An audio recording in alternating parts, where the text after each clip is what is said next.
20वीं सदी की सोच, 20वीं सदी की व्यवस्था, 20वीं सदी की नीति, इससे 21वीं सदी में आगे बढ़ सकते हैं क्या?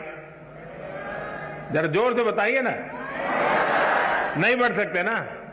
तो हमें 21वीं सदी के अनुकूल अपनी सारी व्यवस्थाओं को, सारी नीतियों को ढालना चाहिए कि नहीं ढालना चाहिए?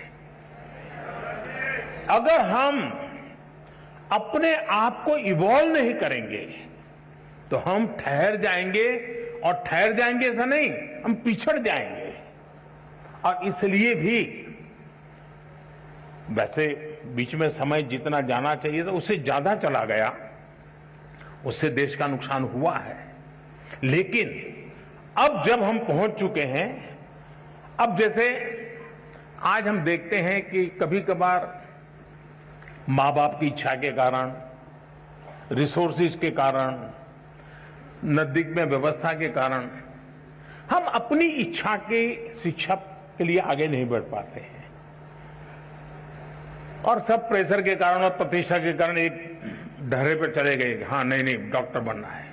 लेकिन हमारा जो इंस्टिंक्ट है कुछ और है। मुझे वाइल्ड लाइफ में इंटरेस्ट है, मुझे पेंटिंग में इंटरेस्ट है, मुझे टेक्नोलॉजी में इंटरेस्ट है, मुझे साइंस में इंटरेस्ट है, मुझे रिसर्च में इंटरेस्ट। अब कारणों से मैं मेडिकल में तो चला गया, पहले तो गए हैं, तो फिर इस पाइपलाइन में यहां घुसे आप तो आपको वहां ही निकलना पड़ेगा दूसरे छोर पे। अब हमने कह दिया ऐसा जरूरी नहीं है कि आप प्रवेश कर लिया, लेकिन 1 साल 2 साल के बाद लगा कि नहीं नहीं मेरा रास्ता ये नहीं है, मेरा तो मिजाज वो है, मैं वहां जाना चाहता हूं। तो अब नेशनल एजुकेशन पॉलिसी आपको नए रास्ते पर जाने का अवसर देती है, सम्मान के साथ अवसर देती है।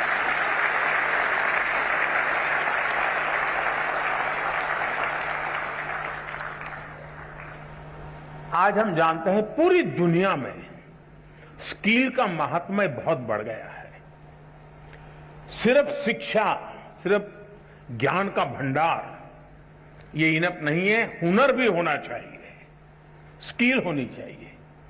अब इसको हमने सिलेबस का हिस्सा बनाया है ताकि उसका पूर्ण विकास के लिए उसको खुद को अवसर मिल जाए। आज खुशी हुई, मैं अभी एक प्रदर्शनी देख के आया। नेशनल एजुकेशन पॉलिसी का क्या रिफ्लेक्शन होता है वो छोटे से रूप में आज शिक्षा विभाग के लोगों ने रखा था। मैं शिक्षा विभाग को बधाई देता हूं, यानी बहुत ही प्रभावित था। आनंद आता था कि हमारे 8वीं 10वीं कक्षा के बच्चे 3D प्रिंटर बना रहे हैं। आनंद आ रहा है कि हमारे 8वीं 10वीं कक्षा के बच्चे वैदिक मैथमेटिक्स का ऐप चला रहे हैं और दुनिया भर के स्टूडेंट उनसे सीख रहे हैं। नंदिता और निवेदिता 2 बहनें में जो मिली, मैं बहुत ही सरप्राइज था। हमारे यहां तो इन चीजों को बुरा माना जाने वाला एक वर्ग होता है, लेकिन उन्होंने दुनिया भर में अपने स्टूडेंट खोज लिए हैं। वे खुद स्टूडेंट रहे लेकिन गुरु बन गए। अब देखिए उन्होंने टेक्नोलॉजी का भरपूर उपयोग किया है। टेक्नोलॉजी से वो डरे नहीं है, टेक्नोलॉजी का उपयोग किया है। उसी प्रकार से मैंने देखा कुछ स्कल्पचर्स बनाए हुए हैं, कुछ अच्छे पेंटिंग बनाए, और इतना ही नहीं उसमें विजन था।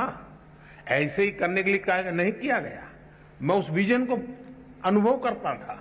इसका मतलब हुआ कि नेशनल एजुकेशन पॉलिसी व्यक्तित्व के विकास के लिए बहुत सारे अवसर दे रही है। और इस अर्थ में मैं कहूंगा कि हम जितनी बारीकी से नेशनल एजुकेशन पॉलिसी को समझेंगे और प्रत्यक्ष में उसको धरती पर उतारेंगे, आप देखिए मल्टीपल बेनिफिट्स आपके सामने होंगे। तो मेरी देश भर के टीचर्स को, देश भर के शिक्षाविदों से, देश भर के स्कूल से मेरा आग्रह है कि आप इसकी बारीकियों को जमीन पर उतारने के नए नए तरीके डेवलप कीजिए, और जितने ज्यादा तरीके होंगे उतने ही ज्यादा अवसर प्राप्त होंगे। मेरी शुभकामनाएं हैं